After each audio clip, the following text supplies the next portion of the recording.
एक पुरानी खिलौनों की दुकान में एक कांच के शेल्फ पर बैठी थी एक गुड़िया। उसकी नीली आंखें चमकती थीं और उसके होठों पर हल्की मुस्कान थी। लेकिन इस गुड़िया के साथ कुछ अजीब था। दुकान के बाकी खिलौने रात होते ही सो जाते, लेकिन यह गुड़िया जागी रहती। हर रात उसकी आंखों में एक रहस्यमयी चमक उभरती और वह हल्के हल्के हिलने लगती। किसी को भी नहीं पता था कि वह जिंदा थी। एक दिन एक नया टिन का रोबोट खिलौना दुकान में आया। उसने गुड़िया की चमकती आंखों को देखा और डर से कांप उठा।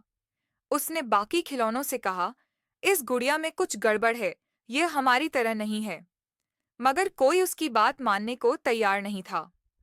अगली रात रोबोट ने चुपके से गुड़िया को देखने की कोशिश की।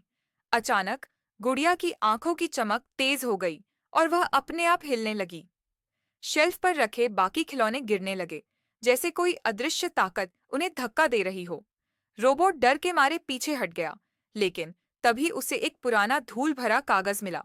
उस पर लिखा था, यह गुड़िया अकेली नहीं है, इसे जो भी छूता है वह गायब हो जाता है। रोबोट का सिस्टम अलर्ट पर चला गया। उसने देखा कि गुड़िया अब उसकी तरफ बढ़ रही थी। वह तेजी से भागा, लेकिन तभी गुड़िया ने एक धीमी डरावनी हंसी हंसते हुए कहा, तुम भी मुझसे नहीं बच पाओगे। और फिर दुकान में गहरा अंधेरा छा गया। अगली सुबह जब दुकान खुली तो रोबोट कहीं नहीं था, मगर गुड़िया की मुस्कान और गहरी हो चुकी थी और उसकी आंखों में एक नई चमक थी, मानो किसी नए शिकार का इंतजार कर रही हो।